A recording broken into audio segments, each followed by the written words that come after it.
Alright, YMCA fan, we're going to go ahead and show you how to process a paperless guest pass.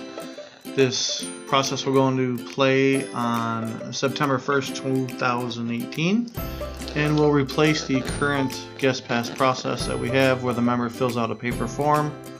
We copy the ID in the printer, we enter the note in active, and then file it in File 8. This should hopefully speed things up a little bit for the member and the back desk. So we've got Dave Matthews here. He's visiting from Charlottesville, Virginia. And he's coming in with me, actually. And this is Jeff Lathrop. And I'm going to bring Dave in as a guest. So let me show you how it's done. So obviously if they're not inactive, you're going to have to go ahead and build them by doing add new customer. But since Dave is already in the system, I'm saving some time for this video, and there's a nice picture of him. We're going to go ahead and show you how to sell the Guest Pass paperless membership. So if you come on over here, go to New Membership. You go to Category. You go to Guest. The site, we're going to go ahead and use the wonderful Monroe. And then retention eligible is always all. So Guest, Site, Retention eligible all. You hit Search. And there's your 2018 Guest Pass.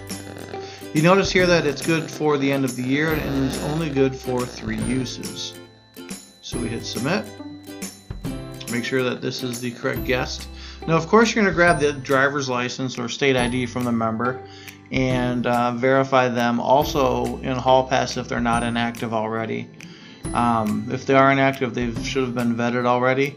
But make sure you're using Hall Pass if you have to add a customer to active. Again, they're not writing anything down, so if you're adding them into active, you're just asking them the questions of their date of birth. Well, obviously you'd have that on their driver's license, but their email address, their phone number, and some other pertinent information that you can't get from the ID, you would ask them that at point of sale.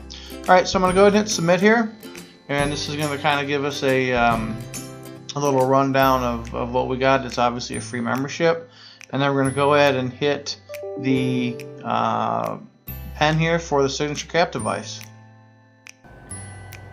Alright guys, so this is the signature capture device piece that's so critical here with the signature of the waiver. So you click on the pen, and you're going to get this box to come up on active, and this should be coming up on your signature cap device. So agree and sign. This is where you got to wait for that white box. There you go. If you sign this before the white box, this is where the signature cap device will freeze.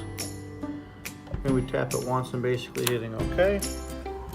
And we see the wonderful signature there. We hit OK. And then submit. And then finish. Okay, now that we've hit finish here, the membership has now been created. What you're going to do here is if they don't have a picture, you want to make sure you highlight the pass here by clicking that button and going ahead and activating your camera and getting a picture for the member. So you'd actually hit take picture, your camera should load and hit a snapshot. We're not putting a key tag involved here, guys. We're not giving them a tangible physical key tag. We will do pass validation via first and last name, which we'll do now. So since we set up this membership, we've got to go ahead and account for Dave's first visit. So we're going to go to pass validation over here, and this is simply the same stuff that you do, same process you use when someone doesn't have their key tag, and this is the Dave Matthews we're looking for. We're going to go ahead and select, and then what's nice here is you can see the 2018 guest pass is ready to go. You can see he hasn't used a guest pass yet, so that's 3 of 3. We're going to go ahead and check in, and here he is, and it also shows right here that he used 2 of 3. So what's nice is when he comes in next time, whether he comes in with a guest or he has an online pass or a business card, all we have to do is check ID and then just customer search pass validate and get the member in.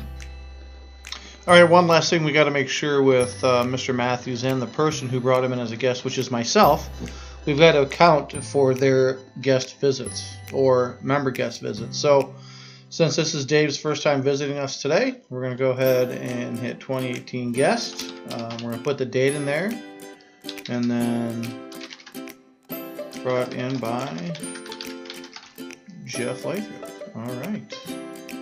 So now we can see he's used one. So now we're going to have to go to my account, or the, in your case, members account. And then account for myself, bringing in Dave Matthews. So I just hit add. This is business as usual. There should not be anything new to you guys, but just make sure you're accounting for the member guest and the guests themselves coming in for the calendar year. One last thing you guys should know, this is just a policy procedure thing. If you notice that they've had 1 or 2 guest passes prior to September 1st, we're going to go ahead and forgive those guest passes. So if you see 2 already in there, alter the first one for today's date. I would delete the second one and go from there. So if they've had 3 already this year, we're not doing any of this process. So just make sure you're adding the guests and the member guests and the profiles. All right, thanks. Have a good day.